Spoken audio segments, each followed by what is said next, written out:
સદગુણ સાગર નટવર નાગર,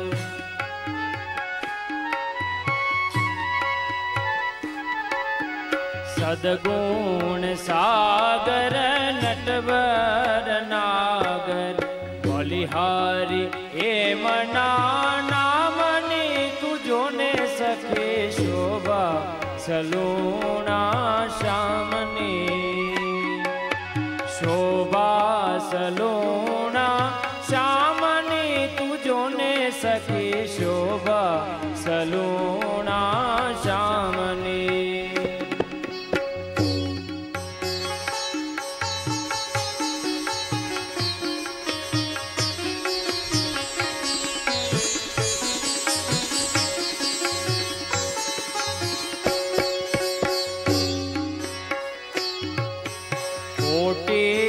ભૂષણ નું એ રે ભૂષણ,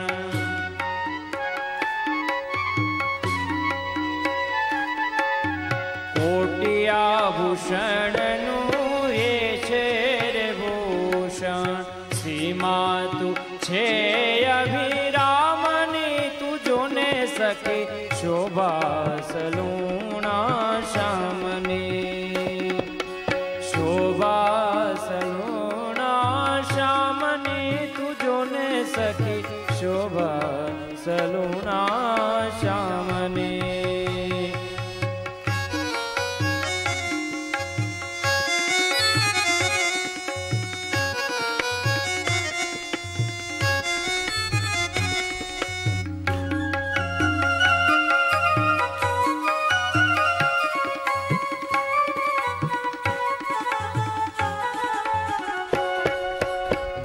ઓળખે તેને સાર સર્વાનો,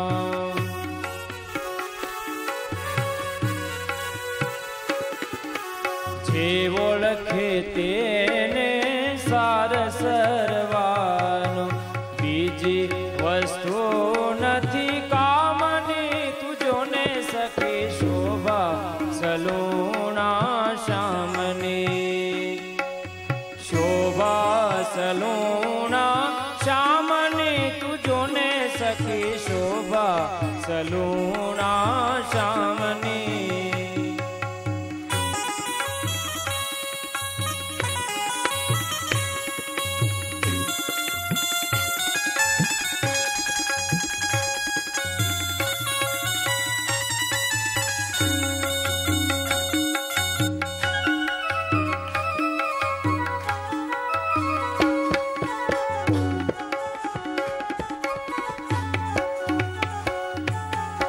અનુપમ એ અલબેલો છે રસિયો,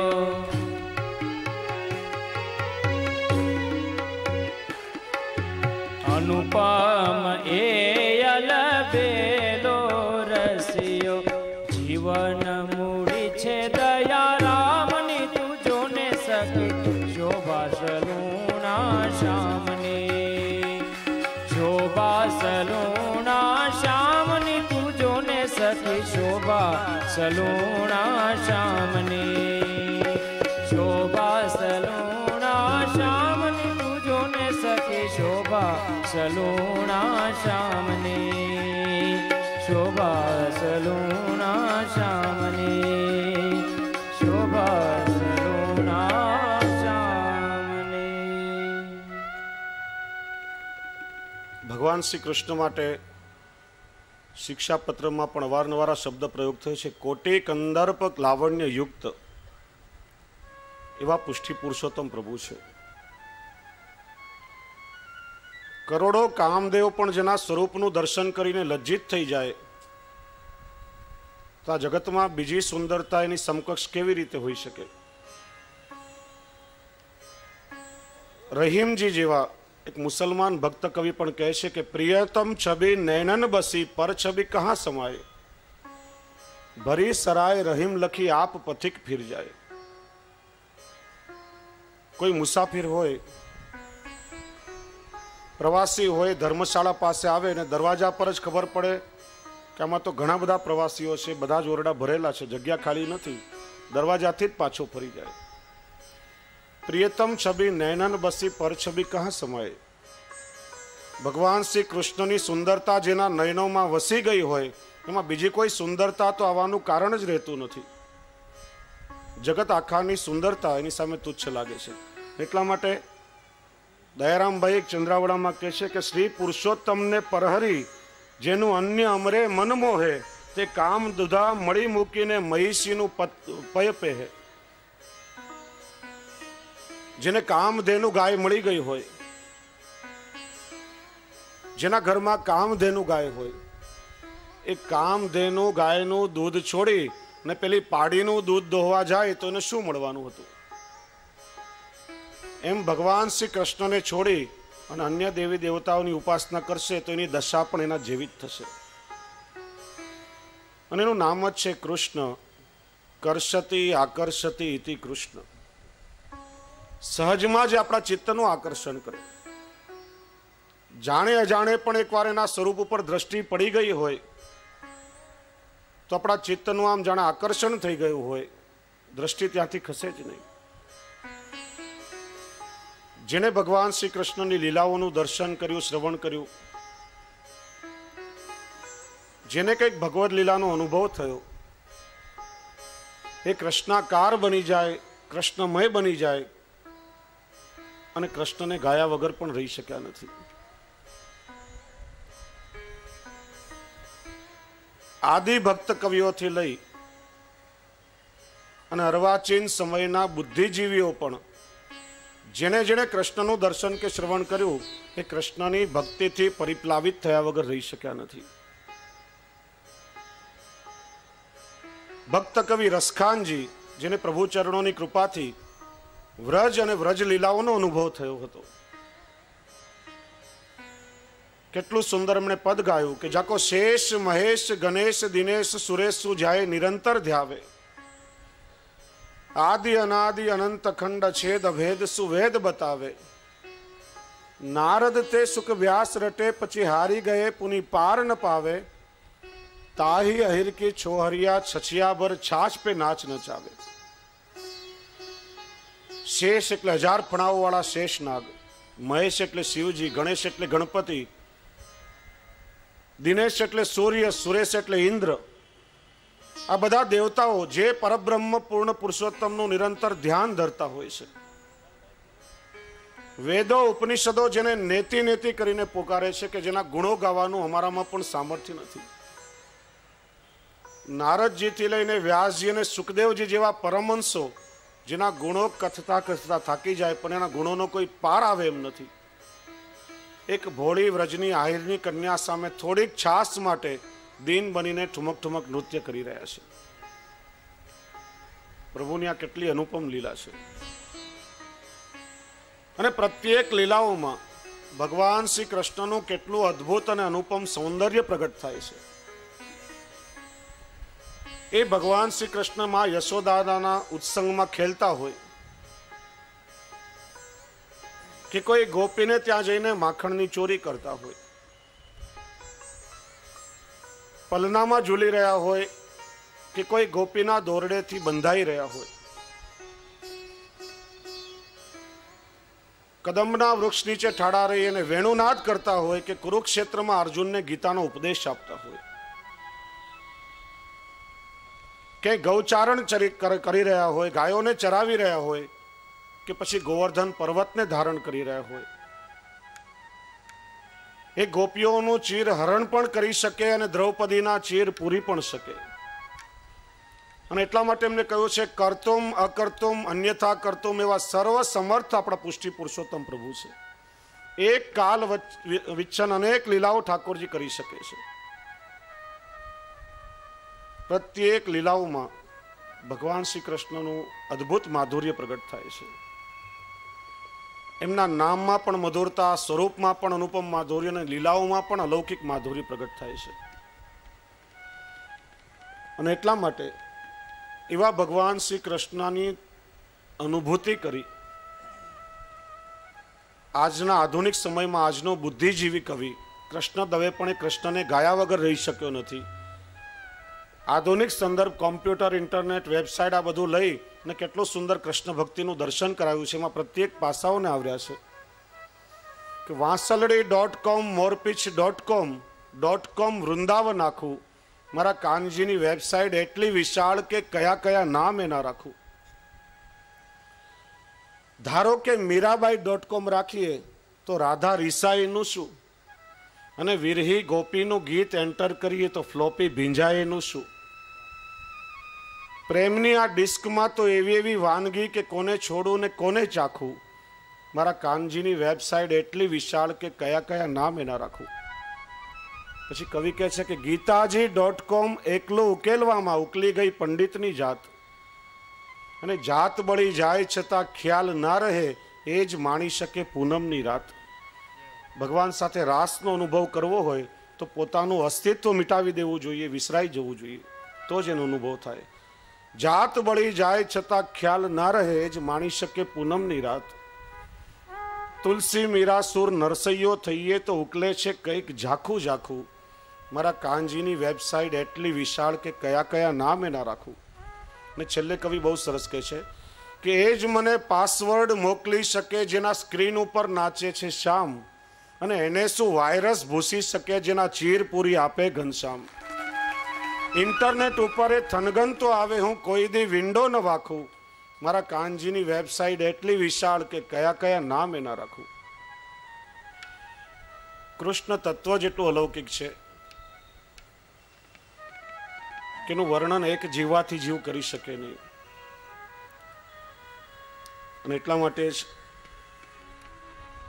શ્રી આચાર્ય ચરણ આજ્ઞા કરે છે કે પ્રાકૃતા સકલા દેવા ગણિતાનંદ કમ બૃહત પૂર્ણાનંદો હરિસ્તસ્માત કૃષ્ણ એવા ગતિર્મમ. બધા જ દેવી દેવતાઓ પ્રાકૃત છે, એમનો આનંદ ગણિતાનંદ છે, ગણી શકાય તેટલો છે, ક્યારે ને ક્યારે સમાપ્ત થઈ જાય છે. એકમાત્ર ભગવાન શ્રી કૃષ્ણ પૂર્ણાનંદ છે. અને શ્રુતિ વાક્ય પણ છે એક વિજ્ઞાનેન સર્વ વિદિતમ ભવતી, કે સર્વ દેવતાઓ હરિના જ અંગભૂત છે. અને એટલા માટે શ્રી આચાર્ય ચરણ સમજાવે છે કે ભગવાન અગણિતાનંદ કહેવાય છે. એના ગુણોનું ક્યારે કોઈ પાર પામી શક્યું જ નથી. ભગવાન પોતે અગણિતાનંદ છે, અને એટલા માટે જીવને પૂર્ણાનંદનું દાન પણ કરી શકે છે. પૂર્ણત્વ કેવલ એક ભગવાન શ્રી કૃષ્ણમાં છે. એટલા માટે જ કહ્યું પૂર્ણસ્ય પૂર્ણમાદાય પૂર્ણમેવા વશિષ્યતે. આ ગણિત પણ થોડું અટપટું છે, સમજવા જેવું છે. પૂર્ણમાંથી પૂર્ણને કાઢી લઈએ તો પણ ત્યાં પૂર્ણ જ બાકી રહેશે. 100 માંથી 100 કાઢી લો તો પણ અંક 100 નો 100 જ રહેશે. આવું ક્યારે સંભવે ખરા? 100 માંથી 5 કાઢી લો તો 95 રહે, 10 કાઢી લો તો 90 રહે. પણ અહીંયા પૂર્ણસ્ય પૂર્ણમાદાય પૂર્ણમેવા વશિષ્યતે. ભગવાન શ્રી કૃષ્ણની પૂર્ણતા એવી છે કે પોતાના સ્વરૂપાનંદમાંથી ગમે તેટલું દાન પણ જીવાત્માને કરે, પૂર્ણ દાન કરી દે તો પણ ભગવાનની પૂર્ણતામાં લેશ માત્ર પણ કમી થતી નથી. એટલા માટે પૂર્ણાનંદ પૂર્ણ પુરુષોત્તમ ભગવાન શ્રી કૃષ્ણને કહેવામાં આવે છે. પ્રાકૃતા સકલા દેવા, બીજા બધા દેવતાઓ પ્રાકૃત ધર્મના છે, પણ કેવલ ભગવાન શ્રી કૃષ્ણ જ પૂર્ણાનંદ અને પરિપૂર્ણ પુરુષોત્તમ છે. માટે વૈષ્ણવોએ અનન્યતાપૂર્વક ભગવાન શ્રી કૃષ્ણના સ્વરૂપનું સેવન કરવું. અન્યાશ્રય કરવાની કોઈ આવશ્યકતા રહેતી નથી. જેને પૂર્ણત્વ પ્રાપ્ત થઈ ગયું હોય અને ચારે બાજુ નાની નાની જગ્યાએ જવાની શું જરૂર? અને શ્રી મહાપ્રભુજી આચાર્ય ચરણે કૃપા કરીને એવું સર્વોપરી તત્વ આપણા મસ્તક પર પધરાવી આપ્યું છે. ત્યારે અનન્યતાપૂર્વક પુષ્ટિજીવોનું કર્તવ્ય છે કે ભગવાન શ્રી કૃષ્ણની સેવા પોતાના ઘરમાં કરવી. અને અનન્યતા શબ્દ ઉપર જો કોઈને વાંધો હોય તો પુષ્ટિ માર્ગમાં નહીં, મર્યાદા માર્ગમાં પણ કેટલાય અનન્ય ભક્તો થયા છે. મીરાબાઈ મર્યાદા ભક્ત હતા, છતાં કેટલીક ખુમારીથી ગાયું कि मेरो तो गिरिधर गोपाल दूसरो न कोई, बीजा कोईने ओळखती ज नथी, एक कृष्ण ज केवल मारो छे। अने એટલા માટે પેલા સન્યાસી આવ્યા ત્યારે કહ્યું કે કોઈ પુરુષ તમને મળવા આવ્યો છે। ત્યારે મીરાબાઈએ કહ્યું કે આ વૃંદાવનમાં પુરુષ વળી બીજો કયો? મને તો એમ કે માત્ર કૃષ્ણ જ પુરુષ છે, બાકી બધા તો એની ગોપીઓ છે। જ્યારે મર્યાદા ભક્ત ગોસ્વામી તુલસીદાસજી એમના ભાઈ નંદદાસજીને મળવા માટે જતીપુર આવ્યા। નંદદાસજીએ કહ્યું શ્રીજી બાવાના દર્શનનો સમય છે, દર્શન તો કરી લો। ત્યારે તુલસીદાસજીએ શું કહ્યું કે રામચંદ્રજી સિવાય તુલસીનું મસ્તક ક્યારે પણ ઝૂકતું નથી। कहा कहो छवि आज की भले बने हो नाथ, तुलसी मस्तक जबन में धनुष बाण लो हाथ। जो मने राम स्वरूपे गोवर्धननाथ जी ना दर्शन थाय तो ज मारू मस्तक नमी सके। ने तमे जुओ अनन्यता कोने कहेवाय? मर्यादा भक्तनी भक्ति ने पुष्ट करवा माटे पुष्टि पुरुषोत्तम गोवर्धनोधरण श्रीजी बावाए मुकुटनी जग्याए किरीट, वेणुनी जग्याए धनुष बाण लई अने रामचंद्रजी स्वरूपे तुलसीदासजी ने दर्शन कराव्या। त्यारे तुलसीदासजीए साष्टांग दंडवत कर्या। कित मुरली कित चंद्रिका कित गोपीन को साथ, अपने भक्त के कारणे कृष्ण बने रघुनाथ। अने श्री गुसाईजीना पंचम पुत्र रघुनाथजी ने जानकी वहुजीए पण रामचंद्रजी ने सीताजीना स्वरूपमां एमने दर्शन आप्या। त्यारे मननो बधो संशय दूर थई गयो। मर्यादा पुरुषोत्तम पुष्टि पुरुषोत्तम स्वरूप धारण नहीं करी सके, पण आ तो पूर्ण तत्व है, कोई पण स्वरूप धारण करवामां एने वांधो नथी। अने एटला माटे एको देवो देवकी पुत्र एव मंत्रोपेकम तस्य नामानि यानि। भगवान श्री कृष्णनु नाम एज सर्वोपरि मंत्र छे, एनाथी मोटो आ जगतमां बीजो कोई मंत्र छे ज नहीं। એટલા માટે શ્રી મહાપ્રભુજીએ કૃપા કરીને અષ્ટાક્ષર મહામંત્ર જેવા સર્વોપરી અને સર્વસમર્થ મંત્રનું આપણને દાન કર્યું છે, એને આપણે વિસ્તારથી જોઈ ગયા। એવી જ રીતે શ્રીમદ ભાગવતજીએ પણ ભગવાન શ્રી કૃષ્ણનું નામાત્મક સ્વરૂપ જ માનવામાં આવે છે। વ્યાસપીઠ પર બેસીને કોઈ વક્તા જ્યારે શ્રીમદ ભાગવતજીની કથા કરતા હોય ત્યારે એમના મુખમાંથી માત્ર શબ્દો પ્રગટ થતા નથી, પણ પ્રત્યેક શબ્દ સ્વરૂપે ભગવાન શ્રી કૃષ્ણ સ્વયં પ્રગટ થઈ અને શ્રોતાના કર્ણ દ્વારા એના હૃદયમાં પ્રવેશ કરે છે। અને એટલા માટે શ્રી મહાપ્રભુજી આચાર્ય ચરણ શ્રીમદ ભાગવતજીની કથાને ભવ ઔષધિ એવું કહે છે। કોઈ બીમાર માણસ હોય એને એટલું જ કરવું પડે કે ઔષધિનું પાન કરવું, દવા ગળી લેવી, બીજું કંઈ કરવું પડતું નથી। शरीर में अंदर गया पछी रोगनो नाश करवानुं कार्य दवा करे छे। एम कृष्णनी कथा ज्यारे कर्ण द्वारा हृदय में प्रवेश करे त्यारे आपणा भव भवना रोगोनो नाश करवानुं कार्य करे छे, जीवात्माने भव सागरथी तारे छे। एटला माटे भव औषधि एवुं कहे छे। अने श्रीमद भागवतजी ए गोवर्धनोधरण श्रीजी बावानुं साक्षात वांगमय स्वरूप कहेवाय छे। वांगमय एटले शुं? धातुमांथी भगवाननी प्रतिमा निर्मित थाय तो धातुमयी कहेवाय, रत्नमांथी निर्मित थाय तो रत्नमयी कहेवाय, पत्थरमांथी निर्मित थाय तो पाषाणमयी कहेवाय, काष्ठमांथी निर्मित थाय तो दारूमयी कहेवाय। एम अहींया शब्द द्वारा भगवाननुं स्वरूप प्रगट थाय छे, એટલા માટે વાંગમય સ્વરૂપ કહેવામાં આવે છે। અને શ્રીમદ ભાગવતજી એક એવું વિલક્ષણ તત્વ છે કે જેના માટે ભગવાને પણ 3 વખત અવતાર ધારણ કર્યા છે। ભગવાન નારાયણનો અવતાર મહર્ષિ વેદવ્યાસ, જેમને સમાધિમાં લીલાઓનો અનુભવ થયો અને જેમના દ્વારા શ્રીમદ ભાગવત પ્રગટ થયું। ભગવાન શંકરનો અવતાર પરમહંસ સુખદેવજી, જેમના મુખમાંથી કથા સ્વરૂપે ભાગવત પ્રગટ થયું। અને એ જ ભાગવતના ગૂઢ રહસ્યોને પ્રગટ કરવા માટે श्री भागवत पीयूष समुद्र मथनक सम श्री भागवत गूढ़ार्थ प्रकाशन परायण भागवत रूपी अमृतना समुद्रनु मंथन करी एना गूढ़ रहस्यों ने प्रगट करवा माटे भगवान श्री कृष्णना मुखावतार महाप्रभु श्री वल्लभाचार्य चरण प्रगट थया, जेमने 7 प्रकारे श्रीमद भागवतजीनो अर्थ कर्यो। प्रभुनी લીલાઓનું સૂક્ષ્મ સ્વરૂપ આ જગતને સમજાવ્યું છે. એટલા માટે શ્રીમદ ભાગવતજીનું પણ વૈષ્ણવોએ સેવન કરવું જોઈએ.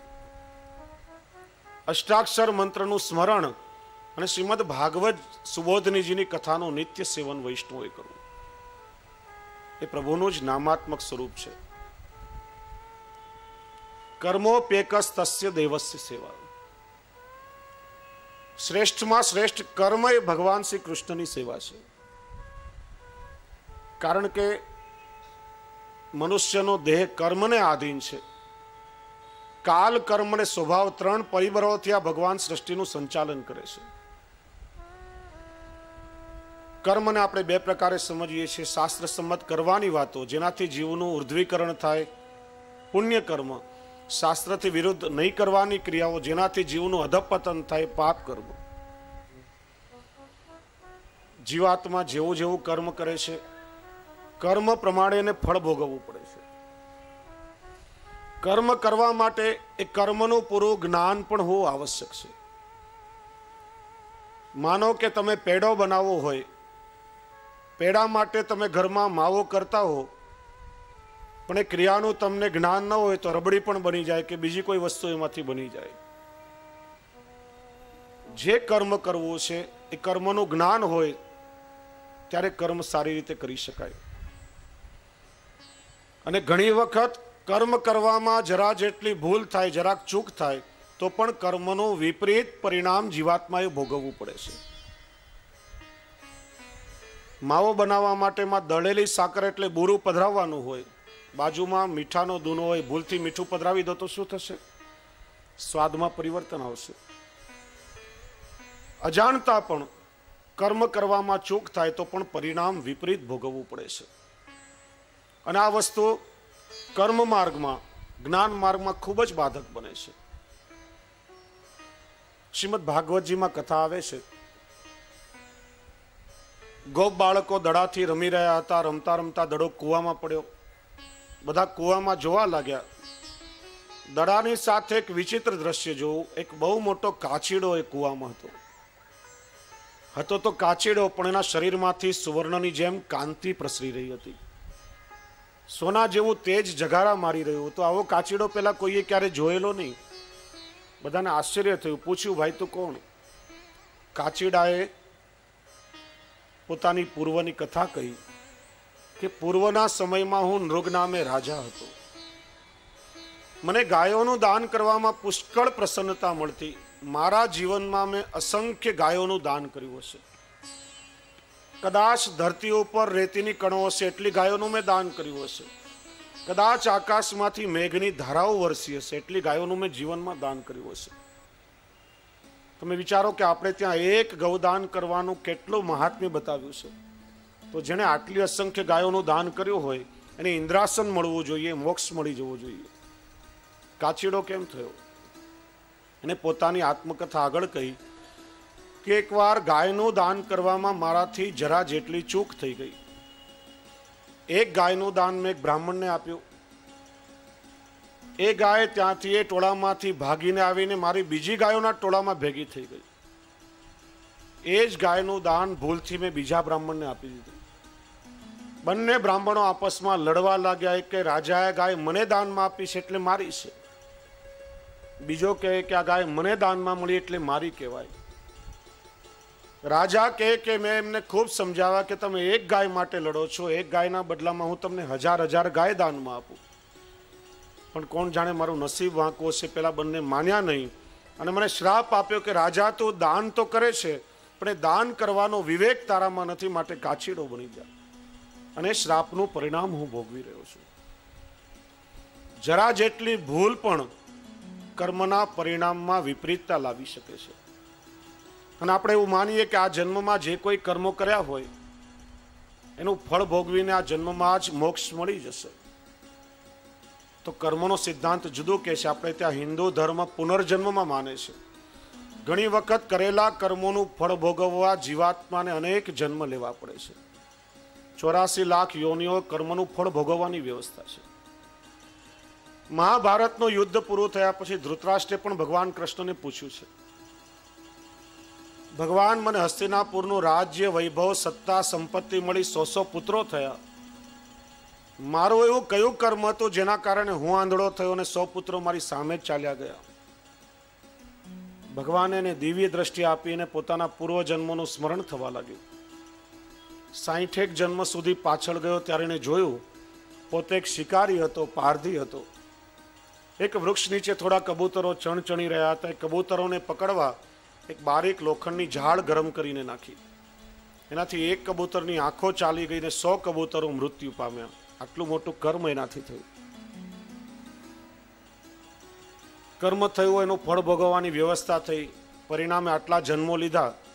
એ જન્મોમાં જે કંઈ પુણ્ય કર્મો થયા, પુણ્ય કર્મોના ફળ સ્વરૂપે સત્તા, સંપત્તિ, રાજ્ય, વૈભવ, સિંહાસન મળ્યું, 100 દીકરાઓ થયા. એ વખતે બેલેન્સમાં રહેલું સંચિત કર્મનું ફળ પાક્યું. પોતે આંધળો થયો અને 100 દીકરાઓ એને દુઃખી કરવા માટેની સામે જ ચાલ્યા ગયા. કર્મ માર્ગ પર ચાલવું પણ સહેલું નથી. એટલા માટે શ્રી મહાપ્રભુજી સમજાવે છે, કેવલ જ્ઞાન નિરસ છે, કેવલ કર્મ કઠોર છે, ભક્તિ એ જ સરસ અને કોમલ છે. એટલા માટે જ્ઞાન માર્ગ પર ચાલનારો જીવ હોય કે કર્મ માર્ગ પર ચાલનારો જીવ હોય, એને ભક્તિનું અવલંબન તો રાખવું જ પડે છે. ભક્તિ એ સ્વતંત્ર તત્વ છે. એટલે બીજા જે કોઈ પણ કર્મો છે આપણે પોતાના માટે કરીએ છીએ અને પોતાના માટે કરેલા કર્મોનું ફળ જીવાત્માને ભોગવવું પડે છે. જ્યારે પૂર્વમાં આપણે ચર્ચા કરી કે ઠાકોરજીની સેવા આપણે આપણા સ્વાર્થ માટે નથી કરતા, ભગવત પ્રસન્નતા માટે, પ્રભુના સુખ માટે આપણે ઠાકોરજીની સેવા કરીએ છીએ. અને ઠાકોરજીની સેવા એક એવો અલૌકિક કર્મ છે કે ભગવત સેવા કરતા કરતા જીવાત્માના બીજા કર્મના બંધનો પણ કપાઈ જાય છે અને કર્મની ગતિને પણ પ્રભુ બદલી શકે છે. એટલા માટે કર્મોપ્યેકસ તસ્ય દેવસ્ય સેવા, ભગવત સેવા એ જ સર્વોપરી કર્મ છે એવું સ્વયં જગન્નાથરાયજીએ પ્રતિપાદન કર્યું છે. અને એટલા માટે ભાવપૂર્વક, શ્રદ્ધાપૂર્વક ભગવાન શ્રી કૃષ્ણની પુષ્ટિ પુરુષોત્તમ પ્રભુની આપણે સૌ ઘરમાં સેવા કરીએ છીએ. અને સેવા નિત્ય થવી જોઈએ, શ્રદ્ધાપૂર્વક થવી જોઈએ, પ્રેમપૂર્વક થવી જોઈએ. અને ત્યારે જ જે આપણો દાસ ભાવનો છૂટી ગયેલો સંબંધ છે પ્રભુની સાથે જીવશું, ત્યારે અંતરનો તાર અંતર્યામીની સાથે જોડાશે. અને એ સાધન દશાની સેવા ધીરે ધીરે જ્યારે ફલવસ્થાએ પહોંચશે ત્યારે ઠાકોરજી તમારા પાસેથી માગી માગીને માખણ મિશ્રી હરોગશે, એમાં કોઈ શંકા નથી. માટે શરીરાચરણ આજ્ઞા કરે છે કે સેવા કરો. હવે ઠાકોરજીની સેવાની આજ્ઞા તો આપણને કરી, પણ સેવાથી અનવસરના સમયમાં સેવા કરીએ આપણે સૌ. ઠાકોરજીની સેવા આપણે સૌ ઘરમાં કરીએ, પણ આપણા બધાની એક બહુ મોટી ફરિયાદ રહેતી હોય છે. આજે ઠાકોરજીની સેવા કરીએ છીએ ત્યારે ચિત્ત ઠાકોરજીની સેવામાં પ્રવૃત્ત થતું નથી. પૂર્વમાં આજ્ઞા કરી ચેતસ્તત પ્રવણમ સેવા, ઠાકોરજીના સ્વરૂપમાં ચિત્તનું પરોવાઈ જવું એનું જ નામ સેવા છે. પણ આપણે બહુ પ્રયત્ન કર્યો, આપણું ચિત્ત ઠાકોરજીની સેવામાં, પ્રભુના સ્વરૂપમાં પરોવાતું નથી. સેવા કરવા માટે બેઠા, ટેલિફોનની ઘંટડી રણકી, ચિત્ત ત્યાંથી હટીને બીજી જગ્યાએ ભટકે. ઠાકોરજીને સ્નાન કરાવી રહ્યા હોઈએ અને કુકરની સીટી વાગી ત્યારે થાય દાળ બળી તો નહીં જાય ને, તરત જ ચિત્ત ત્યાંથી પાછું ભટકે. આ માણસનું મન છે ને ખૂબ જ ચંચળ છે, ક્યારેય ક્યાંય પણ સ્થિર રહી શકતું નથી. અર્જુને પણ ગીતાજીમાં ભગવાનને પ્રશ્ન કર્યો છે, ચંચલમી મન કૃષ્ણ પ્રમાથી બલવત દ્રઢમ તસ્યાહમ નિગ્રહમ મન્યે વાયોરિવ સુદુષ્કરમ. ભગવાનના મન અત્યંત ચંચળ છે, પવનને જેમ કોઈ પકડી શકે નહીં, મનને સ્થિર કરી શકાતું નથી. સ્થિર કઈ રીતે કરવું? ભગવાને કહ્યું, અભ્યાસેન તુ કૌંતેયમ વૈરાગ્યેન ચ ગૃહ્યતે. પ્રેક્ટિસ, અભ્યાસથી ધીરે ધીરે અથવા સંસારમાં વૈરાગ્ય ઉત્પન્ન કરી ને તારા મનને સ્થિર કરવાનો પ્રયત્ન કરો. પણ માણસ એના માટે ઘણો પરિશ્રમ કરવો પડે. ત્યારે શ્રી હરિરાય પ્રભુચરણ ચોથી આજ્ઞામાં ખૂબ સુંદર નિરૂપણ કરે છે અને આપણું સંપૂર્ણ ચિત્ત ભગવદમય બની જાય એટલા માટે આજ્ઞા કરે છે કે મનસા ભાવયે નિત્યમ લીલા સર્વક્રમાગતઃ. ઠાકોરજીના સ્વરૂપમાં ચિત્ત સ્થિર કરવાનો ખૂબ સુંદર પ્રકાર આપણને બતાવ્યો કે જ્યારે આપણે ઠાકોરજીની સેવા કરવા માટે બેસીએ ત્યારે 3 પ્રકારનું ભાવન વૈષ્ણવોએ કરવું જોઈએ. સૌથી પહેલા સ્વરૂપ ભાવના, ત્યાર પછી લીલા ભાવના અને ત્રીજું ભાવ ભાવના. આ ભાવ અને ભાવના શબ્દ પણ થોડો સમજવા જેવો છે, નહીં તો ઘણો મોટો ગોટાળો ઊભો થઈ શકે. કારણ કે આપણે વૈષ્ણવ અવારનવાર ભાવ ભાવના શબ્દનો પ્રયોગ કરીએ છીએ. ભાવ જુદી વસ્તુ છે અને ભાવના જુદી વસ્તુ છે. શ્રી આચાર્ય ચરણ સમજાવે છે, ભાવો ભાવનયા સિદ્ધમ. ભાવના દ્વારા આપણો ભાવ દ્રઢ થાય છે. લૌકિક દ્રષ્ટાંતથી સમજીએ. કોઈ વ્યક્તિના પરિચયમાં આપણે આવીએ પછી ધીરે ધીરે ના પ્રત્યે અમુક પ્રકારની ભાવનાઓ આપણે સેવતા થઈએ. એના પ્રત્યે માનથી વર્તીએ, એના પ્રત્યે આદરનો ભાવ પ્રગટ થાય, એના પ્રત્યે સ્નેહનો ભાવ પ્રગટ થાય. ક્યારેક અનાયાસે રસ્તામાં મળી જાય તો આમ મોં મલકાઈ ઉઠે, આંખોમાં તેજ આવી જાય. આ બધી ભાવનાઓ આપણે એના પ્રત્યે સેવતા હોઈએ છીએ. ક્યારેક એવી ભાવના થાય કે આપણે ખૂબ પ્રેમથી એના પ્રત્યે વ્યવહાર કરીએ. ક્યારેક આત્મીયતાની ભાવના જાગે.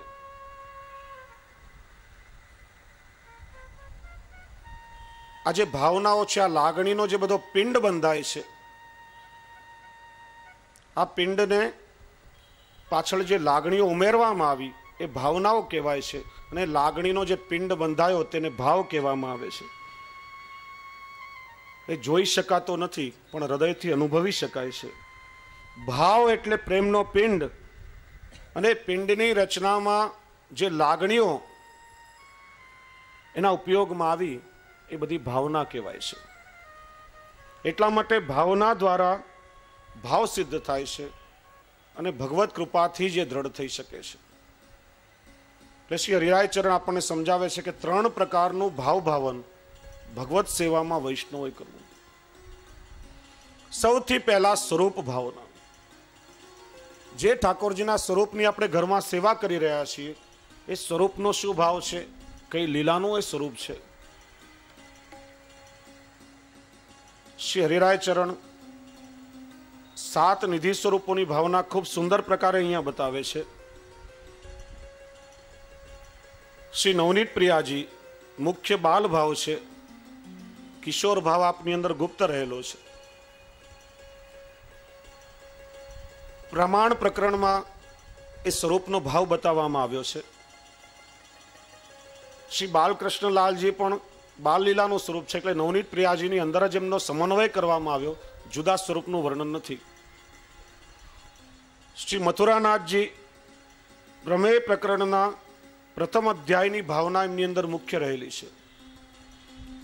શ્રી વિઠ્ઠલનાથજી ફલ પ્રકરણ દ્વિતીય અધ્યાયની ભાવના આપના સ્વરૂપમાં મુખ્ય છે. શ્રી દ્વારકાનાથજી આંખ મિચોલી લીલાનું સ્વરૂપ પ્રમેય પ્રકરણ 7મા અધ્યાયની ભાવના આપના સ્વરૂપમાં મુખ્ય રહેલી છે. શ્રી ગોકુલનાથજી સાધન પ્રકરણની ભાવના મુખ્ય છે. શ્રી ગોકુલચંદ્રમાજી ફલ પ્રકરણના 4th અધ્યાયની ભાવના આપના સ્વરૂપમાં મુખ્ય રહેલી છે. અને શ્રી મદન મોહનજીનું સ્વરૂપ ફલ પ્રકરણના પ્રથમ અધ્યાયની ભાવના આપના સ્વરૂપમાં મુખ્ય રહેલી છે. આપણા માથે કયું સ્વરૂપ બિરાજે છે, સ્વરૂપનો ભાવ શું છે, એમની લીલાઓ શું છે, એમાં જ વૈષ્ણવો ઘણી મોટી ગડબડ ઊભી કરે છે. હું એક પ્રશ્ન પૂછું, શ્રી ગોવર્ધનનાથજીનું આપણે સ્વરૂપ સેવીએ છીએ, ગોવર્ધનનાથજીની લીલા ભાવના શું કહેશે કોઈ? મોટા ભાગના વૈષ્ણવો એવું જ સમજે છે કે ગોવર્ધન ધરણનું સ્વરૂપ છે, કારણ કે આ રીતે શ્રીજી બાવાનો શ્રેષ્ઠ છે. ગોવર્ધન લીલાનું સ્વરૂપ તો ખરું, પણ ગોવર્ધનોદ્ધરણ ગોવર્ધનનું ઉદ્ધરણ કરવા માટે પ્રગટ થયેલું એ સ્વરૂપ છે. અને શ્રીજી બાવા એ ગોવર્ધન ધારણ લીલાનું નથી, પણ નિકુંજ નાયક સ્વરૂપે બિરાજે છે. પીઠિકા છે, નિકુંજનું દ્વાર છે. કટી પર શ્રીહસ્ત ધારણ કર્યો છે. મુઠ્ઠી આ રીતે વાળેલી છે, એમાં વ્રજભક્તોના ચિત્ત ઠાકોરજીએ ધારણ કર્યા છે. અને વામ શ્રીહસ્ત આ રીતે ઊંચો છે. નિકુંજમાં રમણ માટે વ્રજભક્તોને પધારવાનું આમંત્રણ આપી રહ્યા છે. એટલા માટે નિકુંજ નાયકનું સ્વરૂપ છે. ગોવર્ધન લીલાનું સ્વરૂપ તો ચતુર્થ નિધિ શ્રી ગોકુલનાથજી છે. છત્રભુજ સ્વરૂપે ઠાકોરજીએ ગોવર્ધન ધારણ કર્યું હતું. 2 શ્રીહસ્તથી વેણુનિનાદ પ્રભુ કરી રહ્યા છે. 1 શ્રીહસ્તમાં શંખ ધારણ કર્યો છે અને 1 શ્રીહસ્તથી ગોવર્ધન ધારણ કર્યો છે. આ રીતે જે સ્વરૂપનું સેવન કરીએ, આપણા માથે જે સ્વરૂપ બિરાજે, એ સ્વરૂપની ભાવના મુખ્યનું ભાવન કરીએ ત્યારે સ્વરૂપમાં અને લીલામાં આપણો ભાવ દ્રઢ થાય છે. દામોદરદાસ સંભલવાલાએ પણ શ્રી મહાપ્રભુજીને પ્રશ્ન પૂછ્યો હતો કે મહારાજ, આપ મને દ્વારકાનાથજીનું સ્વરૂપ પધરાવી આપો છો. પુષ્ટિ માર્ગમાં દ્વારકા લીલા છે નહીં, તો આ સ્વરૂપનો ભાવ શું? ત્યારે શ્રી મહાપ્રભુજીએ સ્વરૂપનો ભાવ પ્રગટ કર્યો કે દામોદરદાસ, આ દ્વારકા લીલાનું સ્વરૂપ નથી, પણ સંધિ છૂટી પાડીએ તો દ્વાર ક અધીશ. દ્વાર એટલે શું? દરવાજો. ક એટલે જલ. સંસ્કૃતમાં જલ માટે 108 શબ્દ છે. ભૂ, ઉદક, નીર, જલ. ક શબ્દ પણ જલવાચક છે. પુષ્ટિ માર્ગમાં જલ સ્વરૂપે કોણ બિરાજે છે? શ્રી યમુનાજી. દ્વાર ક અધિપતિ એટલે શ્રી યમુનાજીના નિકુંજના દ્વારના અધિપતિ એટલે દ્વારકાધીશ. આપણે ત્યાં પણ શ્રી દ્વારકાનાથજીનું જ સ્વરૂપ બિરાજે છે. અને હું તો કહું છું, કાંદિવલીના વૈષ્ણવો કેટલા બળભાગી છે કે સાક્ષાત શ્રીજી બાવાનું પ્રતિનિધિ સ્વરૂપ અહીંના વૈષ્ણવ પર કૃપા કરવા માટે અહીંયા કાંદિવલીમાં પ્રમેય બલથી પધાર્યું છે. વૈષ્ણવે સ્વરૂપને ઓળખજો, ચોક્કસ એની કૃપાનો અનુભવ થશે. આ કોઈ સામાન્ય સ્વરૂપ નથી. ગિરિરાજજીની કંદરામાંથી શ્રીનાથજી બાવાની સાથે સાથે દ્વારકાનાથજીનું પ્રાગટ્ય થયેલું છે. આપનું મૂળ નામ છે શ્રી દ્વારકાનાથ. એ પણ નિકુંજ લીલાનું સ્વરૂપ છે. જે નિકુંજના દ્વાર પર ઠાડા રહી શ્રીજી બાવા વ્રજભક્તોને નિમંત્રણ આપી રહ્યા છે, એ નિકુંજની ભીતરનું રમણનું સ્વરૂપ એ શ્રી દ્વારકાનાથજી છે. 4 આયુધો 4 સ્વામિનીજીના ભાવથી છે. મુખ્ય રમણનું સ્વરૂપ હોવાથી આપની બંને બાજુ સખાજી નથી. શ્રીનાથજીની સાથે પ્રાગટ્ય થયું. અક્કાજીને સ્વરૂપમાં આસક્તિ થઈ એટલે શ્રી મહાપ્રભુજીએ સ્વરૂપને પધરાવ્યું, સેવા કરી. શ્રી ગુસાઈજીને માથે પધરાવી આપી. અને જ્યારે શ્રીનાથજીના સ્વરૂપને શ્રી મહાપ્રભુજીએ પાઠ પધરાવ્યા, શ્રીનાથજી અચલ થયા, ત્યારે હિંડોળા, પલના આદિમાં પધરાવવા માટે ગોદના સ્વરૂપ તરીકે શ્રી દ્વારકાનાથજીને પધરાવ્યા. શ્રી ગુસાઈજીએ પોતાના બેટીજી શોભા બેટીજીને માથે પધરાવી આપ્યા. એમણે સેવા કરી છે. અને પ્રસંગ ખૂબ સુંદર આવે છે કે શોભા બેટીજી આપની સેવા કરતા, પણ અન્નકૂટનો દિવસ એટલે શ્રીજી બાવાને ભોગ ધરવા માટે બુંદીનો ટોકરો હસ્તમાં લઈ અને શ્રી દ્વારકાધીશજીને ભોગ ધરીને ઉતાવળે પધારતા હતા. શ્રી ગુસાઈજી પોતાના 7 બાળકો સહિત શ્રીજી બાવાને ભોગ ધરી અને ગિરિરાજજી પરથી નીચે પધારી રહ્યા હતા. દંડવતી શિલા પાસે મિલન થયું ત્યારે શ્રી ગુસાઈજીએ પૂછ્યું કે આપ ક્યાં પધારી રહ્યા છો? શોભા બેટીજી વિનંતી કરી કે શ્રીજી બાવાને ભોગ ધરવા માટે જઈ રહીશું. ત્યારે શ્રી ગુસાઈજીએ કહ્યું કે મારી સાથે પાછા ચાલો. આપના માથે કોણ બિરાજી રહ્યું છે? ટેરો ખોલીને દર્શન કરાવ્યા તો શ્રી દ્વારકાધીશ પ્રભુએ શ્રીનાથજી, નવનીત પ્રિયાજીને 7 નિધિ સ્વરૂપ સહિત અન્નકૂટ અરોગતા દર્શન આપ્યા. ત્યારે શ્રી ગુસાઈજી આજ્ઞા કરી કે 7 બાળકોને માથે એક નિધિ પધરાવ્યા, પણ શ્રી દ્વારકાધીશ પ્રભુમાં તો 9 નિધિ સાથે બિરાજે છે. શ્રીજી બાવાનું જ નિકુંજ નાયકે વિલક્ષણ સ્વરૂપ અહીંયા કાંદિવલીમાં બિરાજી અને આપ સૌ વૈષ્ણવ પર આટલી કૃપાવૃષ્ટિ કરી રહ્યું છે. ત્યારે સ્વરૂપાસક્તિ પણ આપણી અંદર હોવી જોઈએ. એક સ્વરૂપમાં જ્યારે ચિત્તની આસક્તિ થઈ જાય ત્યારે માણસનું મન ક્યાંય ભટકતું નથી. પણ આપણા લોકોની એક પ્રકૃતિ છે કે ચારે બાજુઓ દોડાદોડી કરવા આપણને જઈએ. અમે જ્યારે ભુલેશ્વરમાં રહેતા હતા ત્યારે મારો અનુભવ, લગભગ 7-8 નિધિ સ્વરૂપના મંદિરો બાજુમાં, અને વૈષ્ણવોની એવી ટેવ કે દરરોજ દરેક મંદિરમાં દર્શન કરવા જવું પછી કહેતા સાંભળીએ વૈષ્ણવને, ગોકલાધીશમાં આરતીનો અડધો આંટો કર્યો, દ્વારકાધીશમાં 2 આંટા થયા, મોટા મંદિરમાં તો આરતી ઉતરી ગઈ હતી, લાડુ બેટીજીમાં 3 આંટાના દર્શન થયા, ને આપણે ખાલી આંટા મારતા રહી ગયા. કોઈ પણ જગ્યાએ આસક્તિ થઈ નહીં અને કોઈ પણ ફલ પ્રાપ્તિ આપણને થઈ નહીં. એક સ્વરૂપમાં ચિત્ત આસક્ત થઈ જાય. જેમ પંચમ ગ્રહના બાળકની વાર્તામાં આવે છે કે જીવનભર શ્રી ગોકુલ ચંદ્રમાજીની સેવા કરી હતી, બીજા કોઈ સ્વરૂપના દર્શન જ નહીં કર્યા. પણ શ્રીજી બાવા દરેક વલ્લભકુલ બાળકોના ઈષ્ટ કે જીવનમાં એકવાર તો ચણસ્પર્શ કરવા જ જોઈએ. ત્યારે નાથદ્વારા જવાનો પ્રસંગ આવ્યો, ક્યારે શ્રીજી બાવાના દર્શન જ નહીં કર્યા. ત્યારે ગોકુલ ચંદ્રમાજીની જેમ વેણુજી ધારણ કરાવી ત્યારે શ્રીજી બાવા પણ હસવા લાગ્યા, કહ્યું ધન્ય છે તમારી સ્વરૂપાશક્તિ. ચારે બાજુ આંટા મારતા રહીશું તો કઈ હાથમાં નહીં આવે.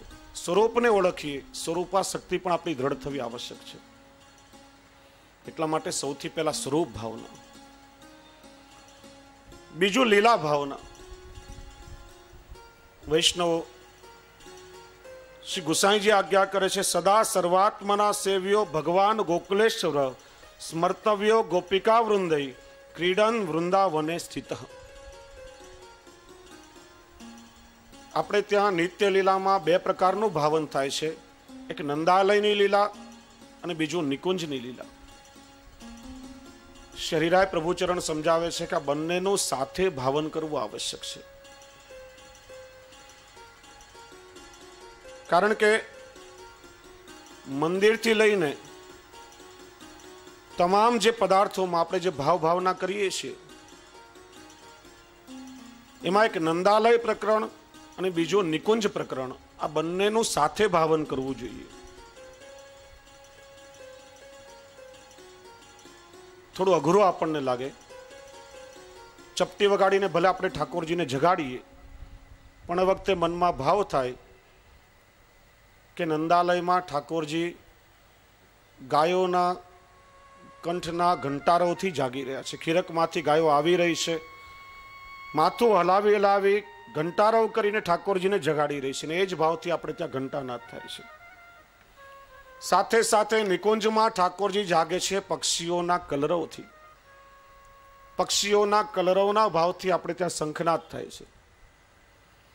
નંદાલયની સેવા છે બાલ ભાવની સેવા છે, અને નિકુંજનો ભાવ એ કિશોર ભાવ એમાં મુખ્ય છે.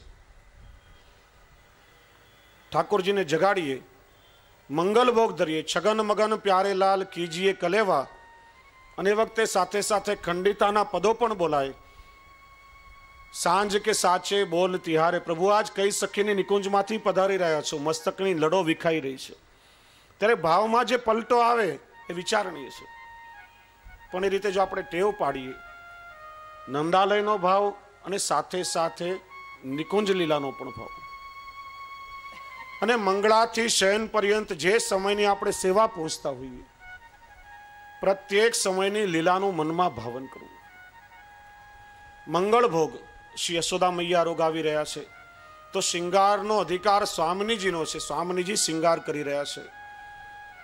ઉત્થાપનનો સમય થાય ત્યારે મનમાં ભાવન થવું જોઈએ કે ઠાકોરજી ગૌચારણ કરાવી રહ્યા છે, અને પુલિંદીજીઓ કંદમૂલ ફલાહાર આદિ સામગ્રી ઠાકોરજીને રોગાવી રહી છે. તો સંધ્યા આરતીના સમયે બલરામજી સહિત ઠાકોરજી ગૌચારણ કરીને પધારી રહ્યા છે, ને લાલાને કોઈની નજર ન લાગે એટલા માટે માં યશોદાજી યુગલ સ્વરૂપ દઉ ભાઈ, બંને ભાઈઓની નજર ઉતારવા માટે આરતી ઉતારી રહ્યા છે. તો શયનનો પ્રકાર નંદાલય અને સ્વામિનીજીની નિકુંજ બંનેનો સાથે છે. લીલા ભાવના એ સાથે શ્રી હરિરાયજી સમજાવે છે, નિત્યની લીલાનું ભાવન કરવું, અને જન્માષ્ટમી પર્યંત આખા વર્ષના જે ઉત્સવ આવે, ગઈકાલે આપણે સાંજે શ્રવણ કર્યું પ્રશ્નોત્તરીમાં, પ્રત્યેક ઉત્સવનો એક વિશિષ્ટ ભાવ છે. અને શ્રી હરિરાય પ્રભુચરણે રહ્યો મોહેશી વલ્લભ ગુરુ ભાવે ખૂબ સુંદર પદ બનાવ્યું, ને જેમાં 12 મહિનાના 56 ઉત્સવોની ભાવના બતાવી છે.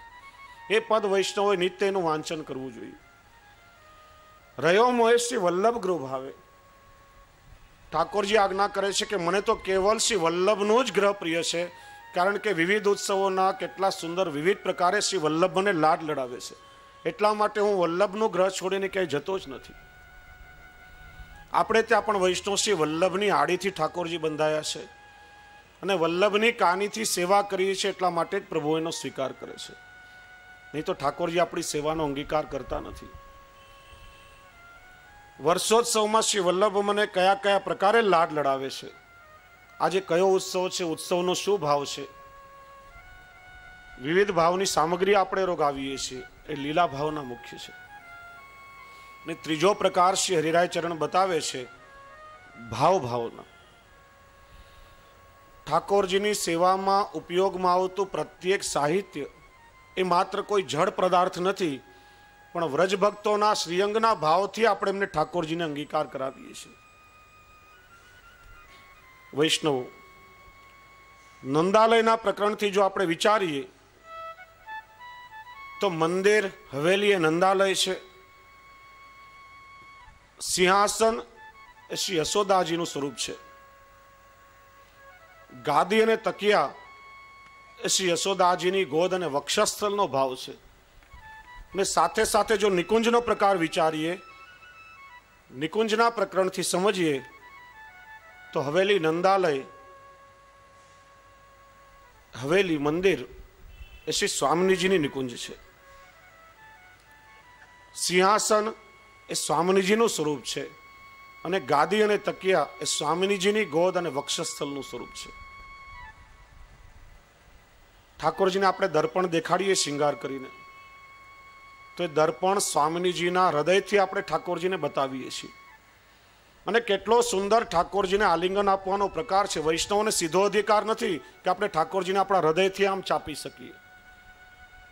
શ્રી વલ્લભ એ સ્વામિનીજીનું સ્વરૂપ છે અને શ્રી વલ્લભ કે સ્વામિનીજીના હૃદયમાં ઠાકોરજી પોતાનું પ્રતિબિંબ નિરખે છે. અને આપણે દર્પણ પણ કઈ રીતે બતાવીએ છીએ કે પહેલા ઠાકોરજીના મુખારવિંદના દર્શન થાય, ત્યાર પછી આમ સે ત્રાંસુ કરીને પરસ્પર ઠાકોરજીના નેત્રો સાથે આપણે એકબીજાના મુખને દર્શન કરીએ છીએ. તેરો મુખ નીકો કે મેરો રાધે પ્યારી. પ્રભુ બેમાંથી કોનું મુખારવિંદ વધારે સુંદર છે? ને ત્યાર પછી એ દર્પણને આપણે આપણા હૃદય સાથે લગાડીએ છીએ, ત્યારે ઠાકોરજીના સ્વરૂપને અલૌકિક ભાવથી આપણે આલિંગન આપીએ છીએ. પ્રત્યેક સાહિત્યમાં વ્રજ ભક્તોના અલૌકિક ભાવનો વિચાર કરવો. શૈયા મંદિરે સ્વામિનીજીનું નેત્ર છે અને શૈયા મંદિરના દ્વાર એ શ્રી સ્વામિનીજીના પલકનો ભાવ છે. એવું ભાવન જો મનમાં થાય તો ઘણી વખત ઉતાવળમાં ભડાક કરતો દરવાજો બંધ કરી દઈએ, એ રીતમાં ને પ્રીતમાં આપોઆપ પરિવર્તન આવી જાય. ભાવનાનો વિચાર નથી, એટલા માટે આપણને કેવલ લૌકિક લાગે છે. ગમે ત્યારે વસ્તુ આમ પછાડીએ, ભડાક દરવાજો બંધ કરીએ, પગના ઠોકરો લાગી જાય. અલૌકિક સ્વરૂપે જો ભાવ વિચારીએ તો સ્પર્શ કરવાનો પ્રકાર પણ આખો આપણો બદલાઈ જાય. ઠાકોરજીનું પ્રત્યેક સેવોપયોગી સાહિત્ય ખિલોના સુધી પ્રત્યેક વ્રજભક્તોના ભાવથી આવે છે. એમાં ક્યારે પણ લૌકિક ભાવ નહીં વિચારવો. અને આ બનેલી ઘટના તમને કહું. કાશીમાં એક વૈષ્ણવે મહારાજશ્રીને પ્રશ્ન પૂછ્યો હતો કે આ ઠાકોરજી સામે ખિલોના આદિ બધું આવે છે, સિંહ, ગાય, આ બધી જડ વસ્તુઓ છે ને પ્રભુ એનાથી ખેલતા હશે. ત્યારે મહારાજશ્રીએ આજ્ઞા કરી કે ક્યારે પણ જડ વસ્તુઓ નથી, તો અલૌકિક વ્રજભક્તોના ભાવથી ને પ્રભુના સુખાર્થે પ્રત્યેક સાહિત્ય છે. પેલા વૈષ્ણવ જ્યારે માન્યા નહીં, ત્યારે મહારાજશ્રીએ શું કર્યું કે ઠાકોરજીના ખિલોનામાં જે પોપટ રાખેલો હતો, શુક, એ પોપટને હસ્તમાં લઈને આમ છોડ્યો તો પોપટ પ્રત્યક્ષ હવામાં ઉડી ગયો. ત્યારે આપણે પ્રગટ પ્રમાણ આપ્યું કે આ કોઈ પણ જડ વસ્તુઓ નથી, પણ પ્રગટ લીલાના સ્વરૂપો છે. ને એનો જ તમને એક પ્રસંગ કહું. જન્માષ્ટમીનો બીજો દિવસ, લગભગ 5-1 વર્ષ પહેલાનો આ પ્રસંગ અને બનેલી ઘટના છે. મહાભોગ ધરી અને જ્યારે મહાભોગ સર્યા પછી આરતી થાય, ત્યારે નંદ મહોત્સવના પલના આદિ સિદ્ધ કરી ઠાકોરજીના સાજ ખીલોના બધું પધરાવી અને પછી પલનામાં જ ઠાકોરજીને અનુસર થઈ જાય અને બાળકો યશોદાજીના શિંગાર ધરવા પધારે અને શિંગાર ધારણ કરીને યશોદાજી પધારે, પછી ઘંટાનાદ થાય ને ઠાકોરજીના પલના નંદ મહોત્સવના દર્શન ખુલે. એ 5-1 વર્ષ પહેલા એ રીતે પલનામાં જ્યારે અનુસર કરાવીને બધા બાળકો ઉપર પધાર્યા હશે. બન્યું એવું કે ઝાપટિયાજીથી કોઈ પણ પ્રકારે પેલું પલનું બરાબર ધ્યાનપૂર્વક લગાવવામાં નહીં આવ્યું હોય, સિદ્ધ નહીં થયું હોય, તો પલનાની એ સાંકળ અનુસરમાં તૂટી ગઈ હશે. હવે ઠાકોરજીના જે ખીલોનાના સાજ નીચે રાખ્યા હતા, નીચે ઘોડો હતો, બરાબર એ પલનાનો પાયો ઘોડાની પીઠ ઉપર સ્થિર થઈ ગયો અને પલનું એમનું એમ જ રહ્યું, જરા પણ હલ્યું નહીં. જ્યારે આવીને ઘંટાનાદ કરાવ્યા, દર્શન કરે તો પલનાની સાંકળ તૂટી ગઈ હતી, પણ પલનું એની રીતે ઘોડાની પીઠ ઉપર સ્થિર હતું. વિચારો કે અલૌકિક ભાવ હોય તો જ આ રીતે શક્ય બને, નહીં તો પલનું જો ત્રાસું થઈ જાય તો ઠાકોરજી ખેલી પણ જાય. પ્રત્યેક ક્ષણે વ્રજભક્તો પ્રત્યેક સમયે ઠાકોરજીના સુખનો વિચાર કરે છે. એટલા માટે શ્રી હરિરાયજી આપણને સમજાવે છે કે આ પ્રકારનું ભાવન, સ્વરૂપ ભાવના, લીલા ભાવના અને ભાવ ભાવના વિશુદ્ધ હૃદય વગર શક્ય નથી. આ પ્રકારનું ભાવન કરવા માટે હૃદય વિશુદ્ધ હોવું જોઈએ. પણ એ વિશુદ્ધ હૃદય ક્યારે થાય? કે જ્યારે શ્રી મહાપ્રભુજીનું ભાવન આપણે કરીએ ત્યારે શ્રી હરિરાયજી સમજાવે છે કે આ ત્રણ ભાવનાની સાથે નિત્ય શ્રી વલ્લભના સ્વરૂપનું પણ તમે ભાવન કરો. શ્રી મહાપ્રભુજી પોતે જ વિરહ વન્યાત્મક હોય તેમના સતત ચિંતન સ્વરૂપે પ્રવેશી જીવના દેહને પોતાના સ્વતાપ વડે શુદ્ધ કરીને તેજોમય કરી દે છે, અને ત્યારે આપણું હૃદય વિશુદ્ધ બને છે અને જીવ ભાવન કરી શકે છે. શ્રી હરિરાયજી સમજાવે છે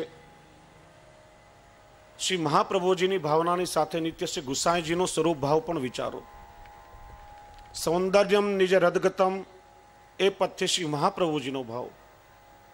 સાયમ કુંજાલય સ્થાસન મુપવિલસત સ્વર્ણપાત્રમ સુધવતમ એ મંગલાચરણથી શ્રી ગુસાઈજીના સ્વરૂપનું વર્ણન ચિંતન કરું. ત્યારે આપણું હૃદય વિશુદ્ધ બનશે અને આપણે આ ભાવન કરી શકશું. અને સાથે શ્રી હરિરાય ચરણ સમજાવે છે કે સેવા ભાવનાનો પણ વિચાર કરવો. ગઈકાલે ચર્ચા કરી કે સહસ્રી ભાવના નામનો ગ્રંથ શ્રી હરિરાયજીએ લખ્યો છે.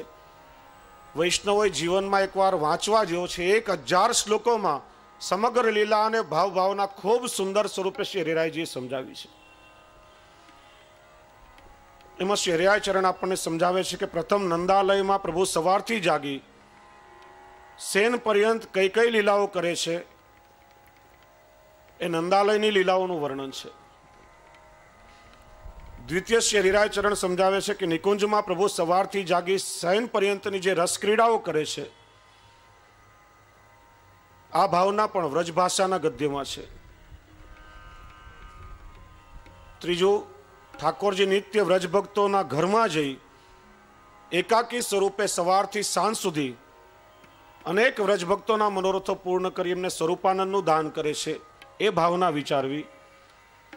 અને ચોથું, ઠાકોરજી પોતાના સખાઓને કઈ રીતે અલૌકિક દાન આપે છે, પોતાના સખાઓને જે સુખ આપે છે એનું વર્ણન વિચાર કરવું. તદુપરાંત ખટ ઋતુ આદિની ભાવનાઓ, દ્વાદશ નિકુંજની ભાવના, એનું ભાવન કરવું. એમ શ્રી હરિરાય ચરણ આપણને સમજાવે છે. તો એ રીતે જો આપણે સેવા ભાવના, સ્વરૂપ ભાવના, લીલા ભાવના, ભાવનું ભાવન કરીએ તો ચિત્તને ભટકવા માટેનો અવકાશ જ ક્યાં છે વૈષ્ણવ? અને એ જ કારણ છે કે ઠાકોરજીના સેવાના સમયમાં આપણે ત્યાં અષ્ટસખાની વાણીઓનું કીર્તનનું ગાન કરવામાં આવે છે. કારણ કે કીર્તન સ્વરૂપે જે લીલા ગુણગાન થાય, શ્રવણ કરીએ ત્યારે શ્રવણ કરતાને સાથે ગાન કરતી વખતે આપણું ચિત્ત સંપૂર્ણ ઠાકોરજીની લીલામાં પરોવાઈ જાય છે.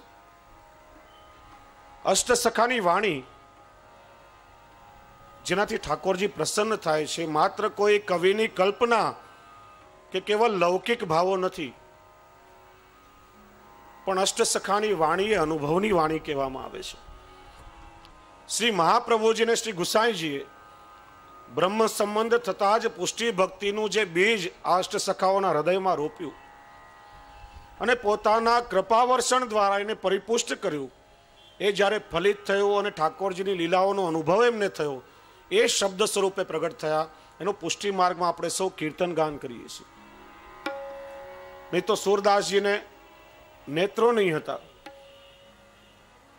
એકવાર શ્રી ગિરધરજી અને શ્રી ગોકુલનાથજી ચતુર્થ કુમાર એમણે વિચાર કર્યો કે સુરદાસજીને નેત્રો નથી છતાં પણ શ્રીજી બાવાએ જેવા શિંગાર ધારણ કર્યા હોય એવા સ્વરૂપનું વર્ણન કરે છે. પરીક્ષા કરવી જોઈએ. એકવાર ઉષ્ણકાળના દિવસો હતા, શ્રીજી બાવાએ તનિયો ધરાવ્યો હતો અંગ વસ્ત્ર થઈ રહ્યું હતું, કેવલ એક કંઠેસરી શ્રીકંઠમાં ધારણ કરી હતી। सूरदासजी ने पूछो कि बाबा कहो आज श्रीजी बाबा ने कौन से श्रृंगार धारण किए?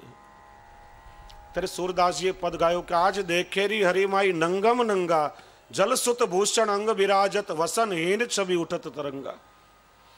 त्यारे श्री गुसाईजी आज्ञा करी कि बाबा भक्तों की क्यारे पण परीक्षा करवी जोईए नहीं, कारण के नेत्रथी नहीं ठाकुरजी हृदयथी लीलाओनो अनुभव करावे छे।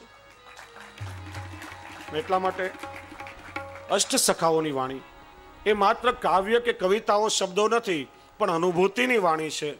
અને એ કીર્તનોનું જ્યારે આપણે શ્રવણ કરીએ ઠાકોરજીની સેવાના સમયમાં, ત્યારે સ્વતઃ આપણું ચિત્ર ભગવદ લીલામાં પરોવાઈ જાય છે।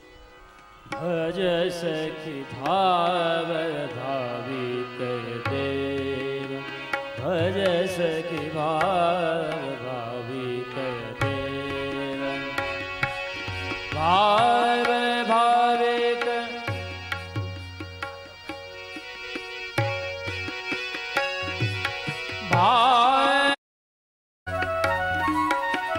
कोटि साधन करो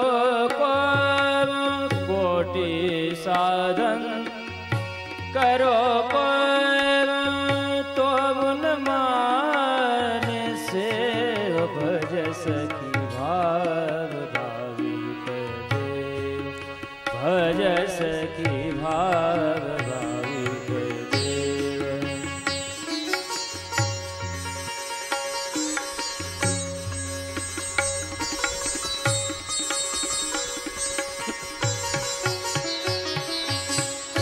धूमकेतु कुमार मार्ग्यो कौन मार्ग नीति, कौन मार्ग नीति। पुरुष तेत्रिय भाव उपज,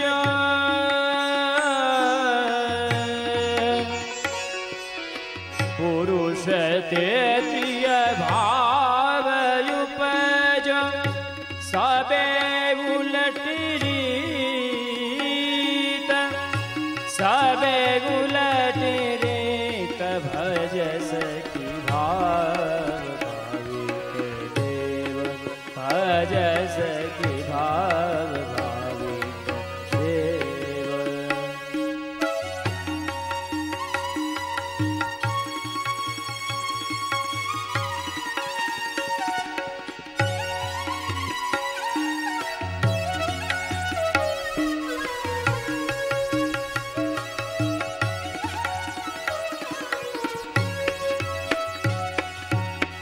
वसन भूषण बसन,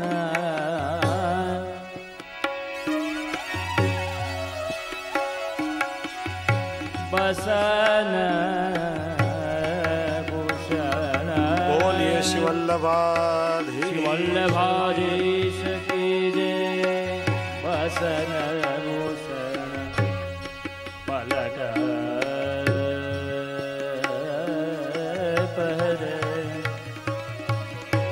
भाव स्व संजोय,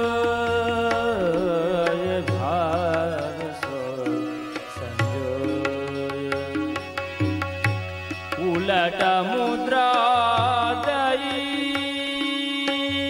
अंकन,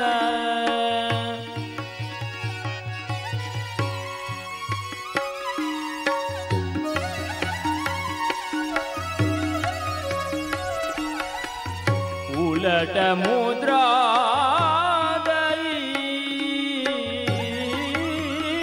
अंकन। बरन सुधे हो,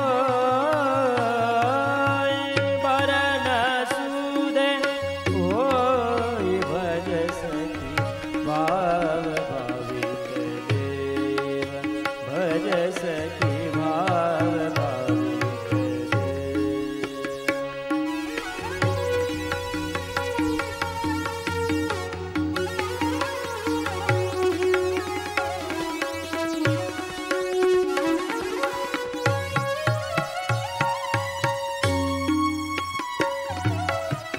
वेद विधि को नेम नाही, प्रीत की पहचान। ब्रजवधो वश किए मोहन सुर, चतुर सुजान, सुर चतुर सुजान, बज सखी भाग